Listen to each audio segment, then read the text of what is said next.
cut them out of your life if you want to, but I don't know. It's a hard question. It's a hard question. Another one about animal testing. Animal testing is not. Let's see. Lions are not choosing to inflict harm. They're simply driven by instinct. Humans do generally choose. That's the line in the sand for me. Yeah, that makes sense. But what if the lion could think it through, had to eat meat, but was able to starve themselves to death? And then same for a human.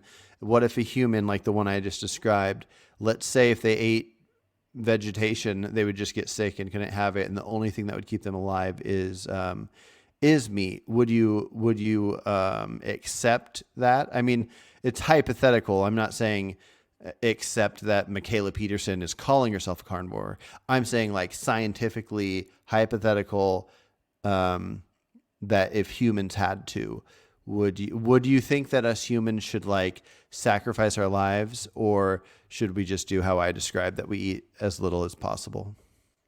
Vegan, never, under any circumstances, looking at you, just egg and impossible foods. Yeah, I don't know enough about the practice of animal testing within like just egg and impossible foods, but if they're doing that, then I wouldn't call them a vegan company. They could still do a lot better, and we could hold them accountable for that, honestly. Like, they're.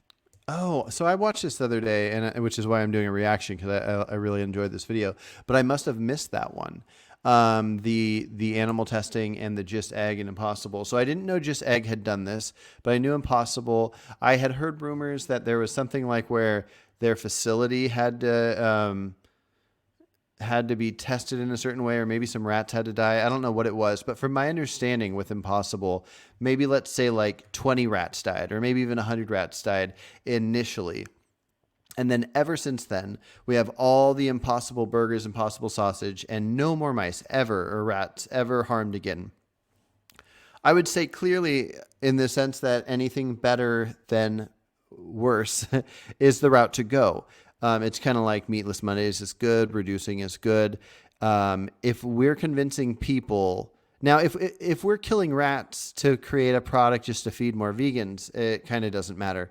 But if we're killing a handful of rats to make this product to create vegans, to give an option to non-vegans. I'm sure there's a lot of people that are not even vegan that will eat Impossible burgers, a product that is completely vegan in and of itself. The non-vegan element would be the testing on rats or whatever took place. And I think it far outweighs it. If I don't know, if 1,000 or 10,000 or 100,000 cows and chickens were saved, and to do so you had to kill 20 rats, in my mind it's worth it. It's tough because in general I don't like the idea of saying I would sacrifice this animal for this, but in our world we live in, where animals are going to die for various different reasons, sacrificing a few to save a ton.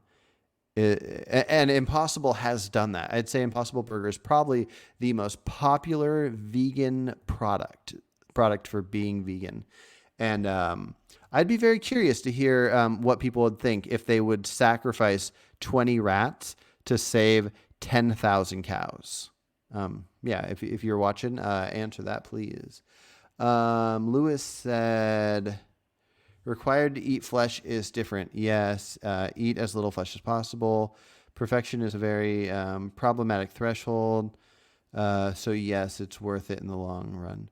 Yeah, no, and I agree completely. Now, when you say if humans were carnivores and we had to eat flesh and that's all we could eat, you're saying eat as little as possible. Then do you not agree that even though crop deaths are a different story and they're not a huge deal, that since they do cause death, it would still be best to eat as no more than we need, and that's within reason. Obviously, like somebody might think we need 2,000 calories, but you could eat 4,000 or 5,000 calories and still be perfectly healthy and fit. And people need different amounts. But if you overeat to the point of being overweight, wouldn't you say that that you then are causing the same problem, or a similar type of problem? I'd be curious to hear your thoughts on that.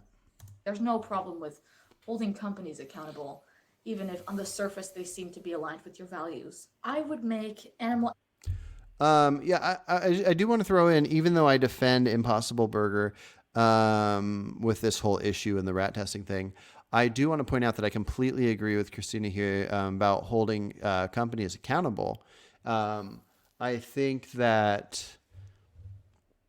anything we come up with where we can talk about further ideas, whether it's LCD screens and the harm that can come from them, or bugs hitting a car windshield or whatever, or these companies, I think we should hold them accountable.